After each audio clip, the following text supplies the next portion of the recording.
Record button. Good afternoon, everyone. My name is Thomas Varela. I serve as the Director of Advocacy and Communications for the Urban League of Philadelphia, and we're excited to have you join us for our first in a series of conversations titled Philadelphia 2035 and Beyond. This is an opportunity for the Urban League to talk with leaders regarding high-level policy issues that are impacting Philadelphia. In addition to these high policy issues, what are its implications on urban communities? And then finally, what are some policy solutions and recommendations that our speakers suggest that can help ensure that Philadelphia's urban community is being served and is able to prosper beyond 2035. Just for some context, Philadelphia 2035 was a report that many city stakeholders worked on 10, 15 years ago, helping to provide a model for how Philadelphia should develop so that in 2035, a new Philadelphia emerges. And as we know, many of those policy suggestions are currently happening. So when we think about beyond 2035, we want this to be an opportunity for Black Philadelphians and all Philadelphians to think about how can we position ourselves beyond 2035? Because to a certain extent, trying to position ourselves based off of the 2035 report is somewhat futile because those policy recommendations are being implemented now. So we have to think about beyond 2035 and how do we ensure that that the urban community in Philadelphia is prepared for these changes and are best positioned to leverage these changes accordingly. So today we have Charles Hill, who is the Director of Workforce at the Urban League of Philadelphia, with years of experience discussing this issue, working with community members, working with corporations, is at the intersection of corporations and community to ensure that individuals are placed into family-sustaining jobs that have an opportunity to build generational wealth and have the opportunity to achieve for their family. Charles Hill has years of experience in workforce, having worked in several states and countries related to workforce, and we're happy to have him join us today. So I'm gonna have Charles, if you can provide a little more context on who you are and your experience in workforce. Great. Thank you, Thomas, very much. And it's a pleasure to be with all of you today. As it relates to my background, currently as Director of Workforce Development here at the Urban League of Philadelphia. I come with extensive experience in workforce and job creation, going far back. I obtained my bachelor's degree in economics from Howard University, and I have my master's in public administration from Princeton University with over 20 years in workforce related programs as a former head of, for those familiar, with the One Stop program in New Jersey, as well as a WIB Workforce Investment Board Director. I transitioned from there and had led a number of initiatives for housing authorities in the New York, New Jersey, and Philadelphia market, setting up their workforce programs, as well as working on the private side with companies to build up their job creation capacity. So with that, it's a pleasure to be here at the Urban League of Philadelphia to really institute workforce policy and programs at the ground level and work with those individuals to give them upskill training and opportunities to receive better wages. Great. Thank you for that. So what would you say are the current workforce trends that are impacting Philadelphia? And if to add a little context, how has COVID impacted those trends? That's a great question. First, to understand the current workforce trends, you got to understand in Philadelphia what has emerged nationally. Nationally, we're dealing with what most scholars call the fourth industrial revolution. And that's the revolution where technology and specifically automation have outgrown the pace of any workforce trend that we as a nation has ever seen.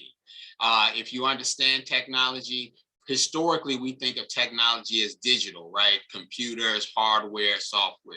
Technology is no longer digital. It's physical, it's biological. Medical technology advances, the ability to move things as it relates to e-commerce, automation. These are all trends that Philadelphia has directly been impacted by as the nation as well. And Philadelphia specifically because its proximity on the Northeast corridor. So as a workforce trend, you see the greatest growth in these areas. In addition, from a sector perspective, you see greatest area. Philadelphia is generally referred to as a health and eds institution. So because of the advancement in technology, particularly as we talk biological technology and automation, and when I'm talking automation and e-commerce, just think Amazon. Think how Amazon has affected our lives from where we used to have Barnes and Noble bookstores or record stores on our corners in downtown, and we no longer have those. The ability to move commerce through e-commerce has significantly changed that and adjusted us into a new place. So for the area of Philadelphia, having the impact of automation and having technological advances, then the question becomes, what has COVID done to that trend? For COVID, it's been very interesting. Most of the companies that we know have been a part of this trend had to receive and be impacted by significantly curtailing and stagnating their growth, particularly through 2020 and parts of 2021. So what that meant is there was a downward trend on job growth, and there was a downward trend on educational attainment. And we need to talk more about educational attainment because one of the aspects of the technological and automation growth is that it requires higher educational attainment. What that means for us is that if you look at Philadelphia, only 26% of Philadelphians have a college degree. If you compare that to other urban areas, that's quite low. Baltimore on average has 30%. With a college degree. If you look at that in terms of people of color, folks that look like us, that's even lower than the 26%. What that means in an era of automation and technological growth is that most of the jobs that people are looking for, you have to have at minimum a college degree. Because for those low wage, low skill jobs that would normally go to those without a college degree, we're going into a society now, all those jobs are being completely automated. So you have a reduction of jobs because of automation, and then COVID created an even further reduction because of lack of abilities to operate functionally. So now we're transitioning, I say transitioning out of COVID because we see higher job growth trends. We see more jobs available. What does that look like today? In April of 2022. There are two main trends out of COVID that we're seeing. One, we're seeing more jobs available. Obviously, people are getting back to work, so more jobs are available. And a large part of how we analyze that from an economist standpoint in 2022 is online job searches. There are more online jobs on Indeed and other organizations to show us that there are more jobs available. What are we also seeing? The second trend we're seeing post-COVID is that a number of these jobs have reduced their educational attainment requirements. Because there's such a need to get people back into the workforce, what we saw pre-COVID where educational attainments were much higher and the low-skilled jobs were reducing. Now we see that kind of growing a little bit. We see educational attainment being reduced to make the job place more flexible in terms of people who really want to work. So when you talk about the future of work today, it's very different pre-COVID and it's very different during COVID. Will that trend stay the same? Most forecast that it's going to go back to pre-COVID trends. So real goal and real talk is that we want our people of color to, one, recognize the importance of education. Having a degree really opens up the opportunities for a new world that we're going to be in 30 years. Because automation, as we see it, and industrial growth in that era is only going to grow. And those jobs that are going to be available to those in a realistic sense are people who human touch is required. in the creative sector, in IT space, in the healthcare space, in the business space. Certainly you'll have arts and unique areas that require those with those specializations.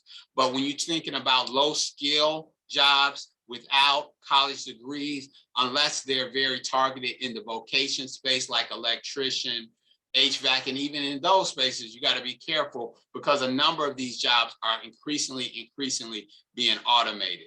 So I hope that's not too long of an answer for the audience and for you, Thomas, but I want to be clear that while we at the Urban League, our goal is to get people's jobs where they are, not where we want them to be. The goal is that we help them understand what the economic workforce trends are moving, and automation is here to stay.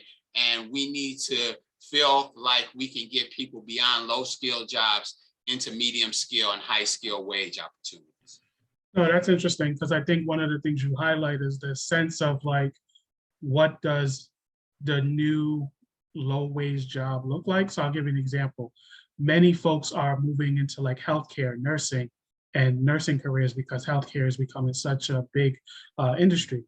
A lot of those jobs are like, some folks joke that nursing is like the factory job of 2022 and beyond. But a nursing job requires a bachelor's degree, if not more. So thus, those factory jobs in the 50s and 60s that only required a high school diploma, if you are now trying to shift into healthcare, you do need that bachelor's degree. So I think that is an interesting point where while we might see this small dip because of COVID in terms of companies being more lax in terms of academic requirements, if like you said, we go back to pre-COVID days and that trend where that high school, like the bachelor's degree is the baseline, then that is going to have an impact on folks if they don't have that as their minimum education. So that's pretty fascinating. So when we think about Philadelphia more specifically, I know you kind of touched upon the current iteration that Philly is a meds and eds kind of city. I guess, can you provide just a little more of a history in terms of like historically, what was Philadelphia known for in terms of its economy? And then, you know, as you kind of alluded, but maybe reiterate, what are these emerging trends that Philly is looking like they're trying to shift into? Because it does feel like, and this is just my editorializing, Philly does feel like it's trying to shift from a blue collar to a white collar city. Is that true? Or is there still this sense of like, Philly is that hard-nosed, blue-collar type of town? Mm-hmm.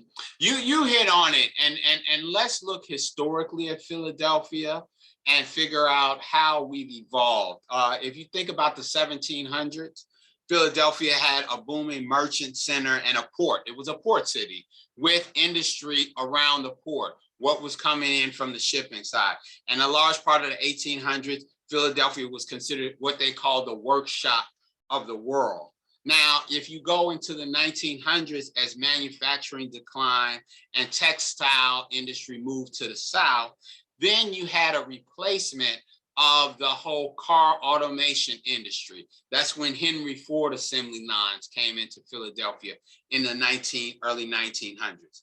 Then let's talk post-World War II, deindustrialization happened in many companies moving outside of the city. So a lot of the industries that were in Philadelphia moved to the suburbs and everything. From the 1970s to the 2000s, Philadelphia lost over 170,000 jobs, 25% of its employment.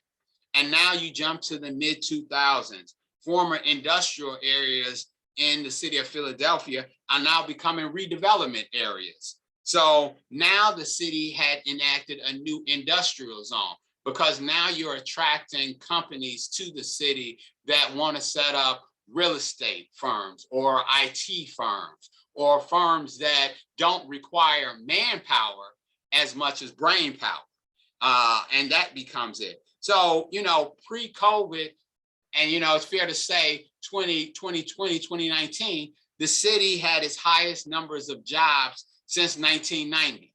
And all of that, all those jobs, to the point we earlier discussed, were automation related jobs, and how the technology of that period of time, of our time right now, is driving job growth.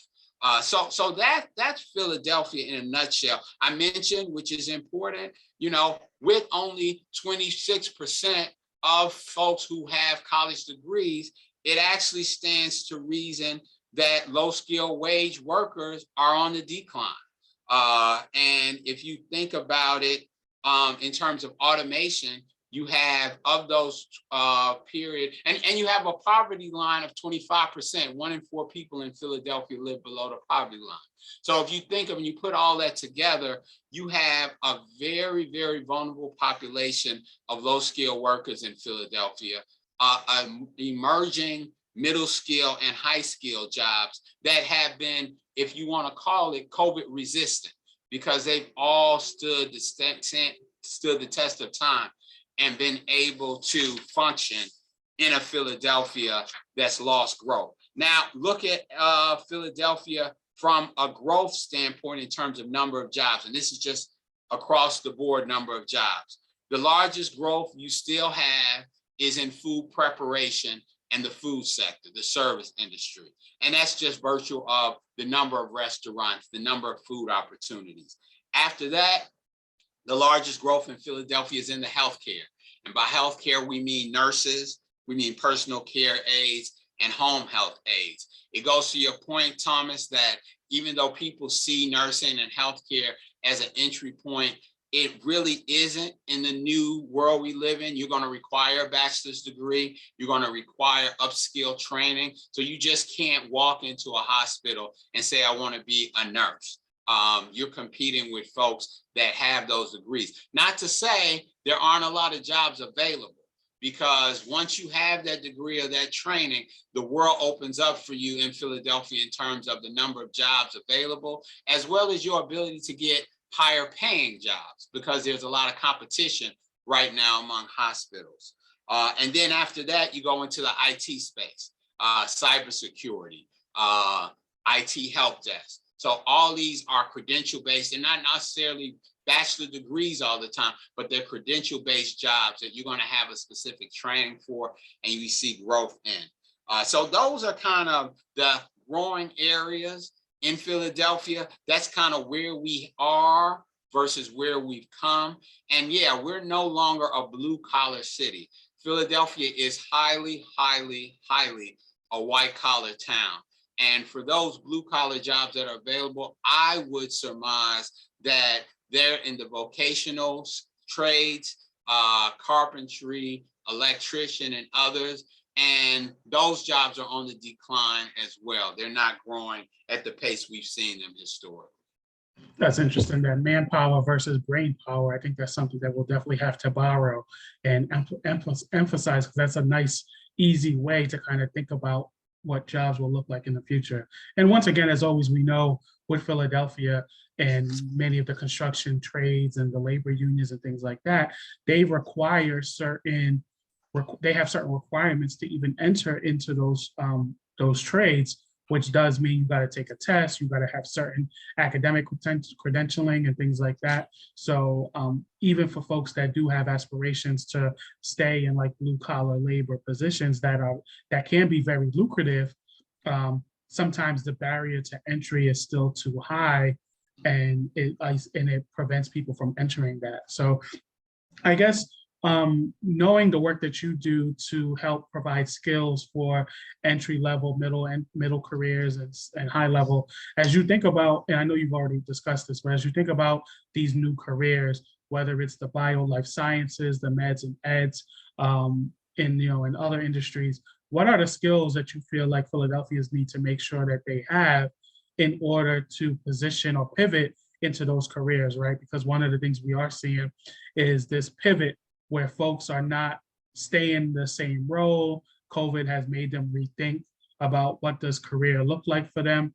And if they're looking to shift into a new career, how do they ensure that they have the knowledge and skills to properly shift so that they can get hired into whatever new role that they're hoping to pursue? Mm-hmm. Great question, Thomas. From our perspective, we have to understand the workforce trends today, and then we also have to forecast where they'll be. And that's probably specific to your point.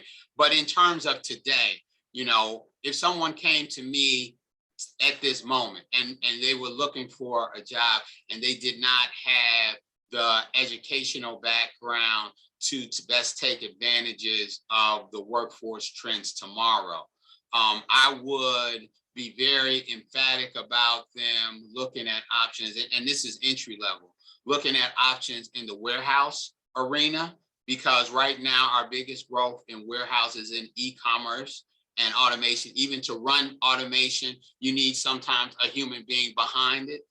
So I would tell people truck driving, quite frankly, is a growing field. Distribution facilities, e-commerce, automation, and even advanced manufacturing from a distribution standpoint need more truck drivers. I'd also look at people, like I said, from a distribution standpoint, in terms of the pace of your UPS, your Amazon, your FedEx, how to work in distribution facilities. So, from a very lower level, low skill position, I would gear towards people where the jobs are. And that's today where the jobs are. Now, in 30 years, it's an even more important question of where we gear towards people. In terms of e-commerce, automation, advanced manufacturing, I'd say their biggest investment right now is education. You need, for the healthcare, for the eds, the meds, for these areas that I mentioned, you need at bare minimum a bachelor's degree. There is nowhere you want to be in 20, 30 years where even entry-level positions without degrees will not most likely be evolving into areas that require some level of education. So my goal, if I was just mentoring someone at the high school level, is to get a bachelor's degree. Now, I can be very specific. I'm talking to our community here. When I think about our ability to get a bachelor's degree, a large part of that is directly tied to mentorship at the elementary and high school level, specifically Black mentorship at those levels. So I'm a big advocate of our young people who graduate from college going back into the teaching field and going into elementary and high schools to provide mentorship to our young people to ensure that they do go on to secondary institution, get an education, get a degree, and they can best take advantage of what we know as the fourth industrial revolution. Great, great. You actually provide a nice segue into my next question. So as you know, Philadelphia just selected a new superintendent. So this gentleman is now in charge of one of the largest school districts in the country. I guess a hypothetical question, if that superintendent comes to you and says, Charles, I really need some recommendations. I know you do workforce, you're working with companies, you have corporate partners. What recommendations do you think I need to consider if I was to revamp our school curriculum? Are there certain skills that I need to ensure that our kids have? I know you've been stressing a lot around college readiness.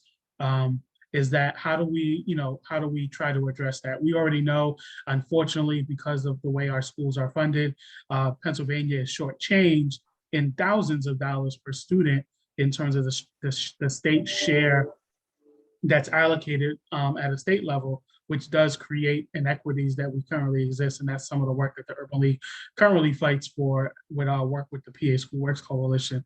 But recognizing that the superintendent has to work with what's in front of him, what recommendations would you suggest to him in terms of thinking about the curriculum, thinking about how we prepare our students so that they are ready, whether they're in high school about to graduate or they're in the second grade and they have years and years of schooling left? Great question, Thomas. So there are two areas that I would focus on. And without obviously a emphasis on education, you can't get to either area. So I'm going to assume the superintendent knows he needs to invest and make certain inroads in educating our students. But the two areas that I don't see enough in our school system is one, more public-private partnerships. And by that, I mean that everything I've just been saying on this talk is known by every CEO in Philadelphia. They understand what the future's like, and they have to understand it for the future of their companies. Why do not bring those CEOs together in a roundtable with the superintendent and feel like and have them help become part of the solution and not just complain about the problem. I feel like you can take a CEO of Jefferson Hospital, of your major industries here in Philadelphia, sit them down with the superintendent of Philadelphia schools and figure out what career tracks and trainings or even mentorships programs you can bring back to the schools as an investment from the company's part into the school system. I don't see that as a cost in terms of financial cost. I see it as a time investment, and it has to be an investment in the strategy that both the superintendent should have, as well as those CEOs, if they truly believe in reinvesting and building up Philadelphia public schools. So that's the one thing that I feel strongly about that the superintendent can work on. The other thing, and it kind of alludes to the last point I made before this one, was I think you have to invest in more Black teachers in Philadelphia public schools.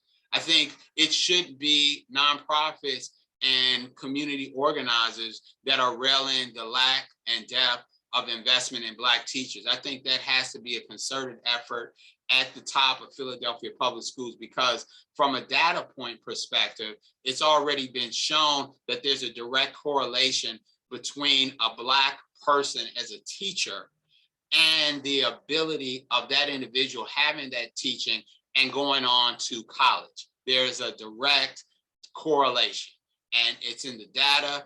And if we all agree that that's a data point, we need to now invest in how we engage more Black teachers. Why can't we get the Philadelphia school superintendent to sit down with the head of University of Pennsylvania, Temple University, Drexel, Community College of Philadelphia, and figure out how we can create programs to, from an entry standpoint, get more Black males and females into our public school system as teachers. I understand it's not easy. I understand there are challenges there, but certainly the data points to that if we make that investment, we're going to see more of our people of color go on to secondary school. Great, great. And I think that highlights some of the work that we see organizations like the Center for Black Educator Development. I know Sharif El-Maliki has been working tirelessly on that issue, and others that have been focused on teacher development and ensuring that that pipeline is strong.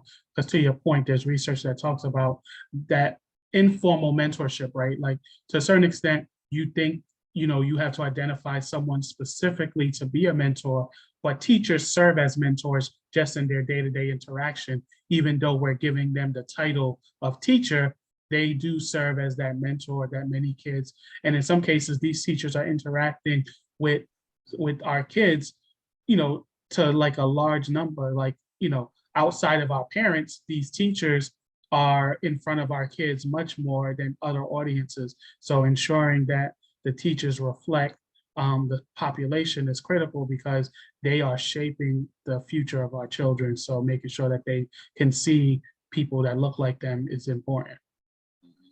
So you talk a little bit about that private-public partnership and creating a space for now, you know, corporations to have a say or to be supportive or to offer some policy recommendations. I know that's the work that you do with the Urban League, uplifting, you know, being at the intersection of community and corporation.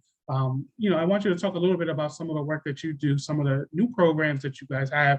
I know we have current partnerships with companies like Cigna, Lincoln Financial Group, along with longstanding partners. Talk a little bit about, you know, some of the work that you do. Are there some, you know, and how you have been able to leverage that community and corporation partnership to ensure that we're moving our community forward? Mm-hmm. Great. And, you know, for us, it starts here at the Urban League Workforce Department with kind of three main tenets, and then we drill down to the programs. First, you need a plan. You need a workforce development plan, and it speaks to not only knowing where trends are, but also knowing where things are in the workforce arena today. So you need a plan to be responsive to where people come to you as, whether they're low skill, medium skill, high skill level. We need a plan. We need a functional plan here at the Urban League, and that's what we create. The other thing is in terms of understanding how to bridge between where things are and future trends, we need to invest in what I call career pathways. And what career pathways are simply is education and training initiatives that are connected to jobs. So we need an investment in training and a relationship with job opportunities that is seamless. So we know when we invest in our clients in training, they'll immediately upon completion of training be successful in obtaining jobs. And finally, another important point is we have to encourage business growth. We have to encourage our relationships with our employers so they know Urban League is a resource that they can go to identify job opportunities for employee positions in their companies. My goal is to increase that exponentially. So there is not one major employer in Philadelphia that doesn't say, oh, I can go to the Urban League to help fill positions. So those are kind of the three tenets we operate under. Beneath that, we have different programs. You mentioned a new highly successful one we have with Cigna. It's called Jobs for Health. Jobs for Health is a program where Cigna's identified, listen, we understand that Philadelphia is a growing industry. How can we invest in training, i.e. a career pathway that will lead to job placement opportunities in the different hospitals here in the Philadelphia area. So with that, we offer a 12-week IT help desk training, as well as a 4-week customer service training program. We place people based on their interests. In some cases, we give them incentives to stay in the program. And then throughout the program, we work with them on their soft skills, resume writing, career coaching, interviewing skills in order to lead them into successfully placing and either getting a new job in the healthcare arena, or in some cases, getting upskilled so they can get a better job in the healthcare arena. So that's our Jobs for Health program. We also offer our highly successful Urban Tech program. We're in our 3rd year funding for that. Our Urban Tech program is a 12-week A+ certification training where we train folks all over the Philadelphia area with our training provider to get A+ certification credentials that will make them successful in potentially working at any IT help desk here in the Philadelphia area. We graduate on average 25 students a year. It's highly intensive, but we also offer a number of supports. We offer a stipend. We offer incentives for graduation. We offer a paid internship as part of that program. And then we place individuals. Those individuals get paid once they graduate on average between $18 and $21, $22 per hour. So that's another program. A third program, and this is in response, quite frankly, of our most vulnerable population, and in light of the amount of crime in Philadelphia, is a way to get people life skills. In some ways, we even do a little case management and understand how to enter in the job world and keep a job world position. It's called our Ready to Work program. It's a 4-week program. We get young people, young men in that program. We deal with a whole host of their issues, but we also get them ready to understand what to prepare them to best be successful in the job world. We've been very successful in that program. We got great employer partners who invested in that program and say, once we graduate, we'll get them a job in an entry-level position. So those are some of the programs. We also offer career coaching, career counseling. We have our digital literacy program for those who need basic digital literacy training. We have a whole curriculum to offer in digital literacy. And then we continue to grow. We're going to be looking at banking sector, get people in banking. We're looking at cybersecurity, getting folks credentials in cybersecurity. And then at some point, it goes along the lines of e-commerce. We're going to figure out how best to invest in the advanced manufacturing industry, whether it be more pronounced role in trucking training or areas that we think outside of automation, there's a human brain power need and what we can invest in. So those are some of the growth opportunities we're looking at. We're always open for anyone, no matter who you are, to come through our doors, seek a job, seek training, and me and my staff will work with you to get you to reach wherever you want to be. After we're kind of transitioning out of COVID, I think the demand is growing more. the opportunities are growing more, but then the barriers are growing more. The cost of gas is getting higher, childcare is getting higher, cost of living is getting higher. So we need to, as an organization, as a workforce industry, also push our employers to offer a higher living, more sustainable wage. It's criminal the wage that Philadelphia, or as the state of Pennsylvania, has as a minimum wage.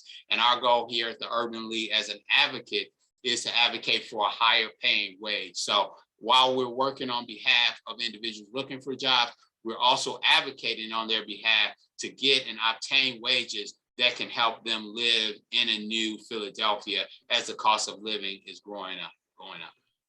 No, definitely. It's unfortunate because we do have all of our neighboring states have a higher minimum wage, so people can quickly go over the bridge to New Jersey or go to Maryland or all the other West Virginia, Ohio, all states around that surround Pennsylvania have a high minimum wage. So while we are here in the Philadelphia region, many of our people can go over to New Jersey to try to get a job. We know that other parts of the Commonwealth, people can easily go across that state line in order to get a higher paying job, which then translates to more meaningful experience for their kids and their family. So I think it's really important. You know, I know you talked about a small subset. One, we encourage everyone to follow us on social media, particularly our Facebook page, where all of our events are highlighted, learning more about our Ready to Work, financial literacy workshops, our our Jobs for Health program, and even some of our other departments that target, whether it's our Out for Good, which is our reentry program and that opportunity to get plugged into jobs, or even our leadership programs that it does have a workforce angle, whether it's our Urban Leadership Forum that's really thinking about diversity, equity, and inclusion for middle managers, along with our nonprofit leadership program that is currently happening now, where folks that are in the nonprofit sector that have aspirations to become CEOs or senior leaders in the nonprofit space, they have an opportunity to receive training and support to help them achieve their goals. So we're going to close out. We have one final question that we do want to ask. Charles, are there anything that you've seen in other cities that, your experience, you had chances to research other cities and see what they do? Has there been anything that you think could carry over to Philly that folks need to consider? Or do you feel that those are not necessarily there yet? Just thinking about workforce and seeing if there's anything that could carry over. Yeah, well, it goes to my recommendation to the superintendent. I've seen in the better performing workforce arenas a much more deliberate engagement with the private sector as it relates to education and as it relates to workforce. We shouldn't make workforce just the role of nonprofits and government entities. We need to make the workforce challenges we have in Philadelphia opportunities for us to bring the private sector in and be a part of. So I think the public-private partnerships are extremely important for Philadelphia to develop more of and to not consider itself in a separate way, that the private sector deals with their thing and the public sector deals with their thing.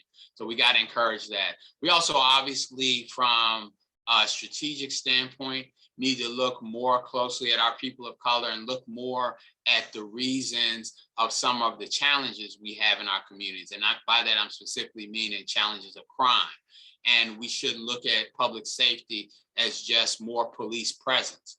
We need to look at public safety as how do we build jobs in our community and how do we build more housing in our community.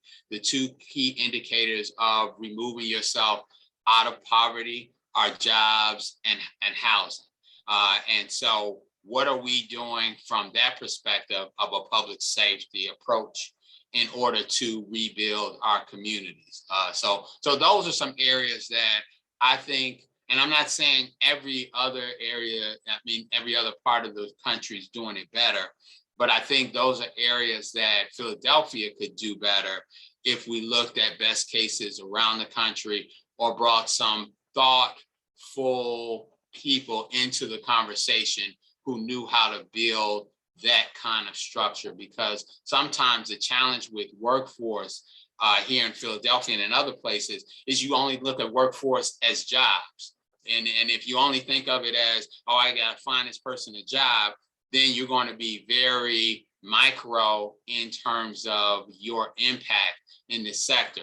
But if you think about it in terms of the economy of Philadelphia and what are things we can do to improve the economy of Philadelphia and therefore improve public safety in Philadelphia and what are the connections and linkages there, you're going to be much more strategic and thoughtful about making a real impact. So that's what I would offer. And certainly I'm sure there are people around that I'm, been in touch with that are thinking along those lines. But if we see more work and investment in that part, I think the results will be a lot better for us.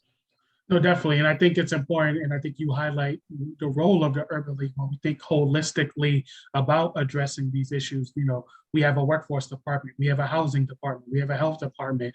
We're one of the few urban leagues that have a small business department. So at the end of the day, we are thinking holistically about how do we help African Americans and others get into the middle class and beyond, right? Because when you think about what were those pillars that shaped the American dream, it was buying a house, it was getting a good paying job, it was starting a small business, because we know small businesses are more likely to hire those that look like them and those that are right in that immediate community.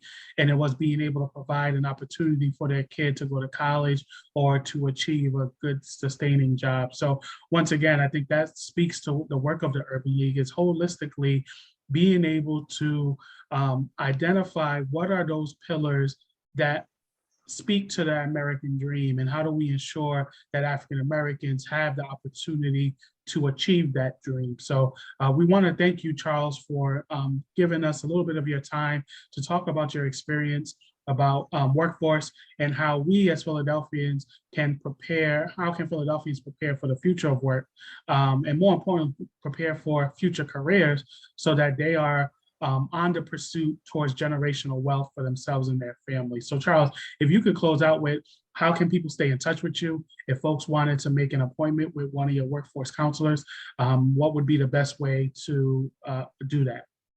Excellent. And thank you, Thomas. This is a very insightful conversation. I really appreciate and enjoy the ability to share with the community kind of where we are and where we're going with workforce. As far as contact, first and foremost, everyone should have access to our website, www.urbanleaguephila.org, and that's Phila, PHILA.org.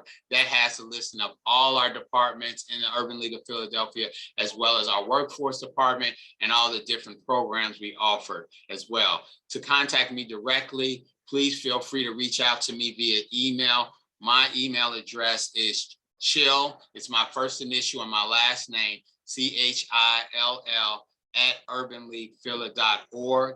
I also can be contacted via our office number, and that's 267-534-4455. We have a team here. Reach out to me. We'll get you connected to our workforce department to offer any insight and any help as it relates to training or job placement. Or if you have any questions about the presentation I have here, I'd be more than happy to share. Great, thank you. And we also encourage you to follow us on social media. We have a Facebook page, a Twitter page, LinkedIn and Instagram. So on Facebook and LinkedIn, you can search Urban League of Philadelphia. You can ensure that you see the circle with the 2 red lines. That's how you know that it's the Urban League page. We also are on Twitter at UL Philly, and then on Instagram at UL_Philly. So there's several ways to stay in touch with the organization and ensure that you are informed of what we're doing. So once again, Charles, thank you for joining us. We want to thank everyone for joining us. This video will be made available on YouTube and on our Facebook page. And as we said, Philadelphia 2035 and Beyond is an event series where we want to bring high-level policy conversations, its implications for our community, and more importantly, what are the solutions to ensure that Black Philadelphians and other urban communities are thriving in the city of brotherly love and sisterly affection. So thank you once again, everyone. And Charles, thank you. Thank you. Have a good day.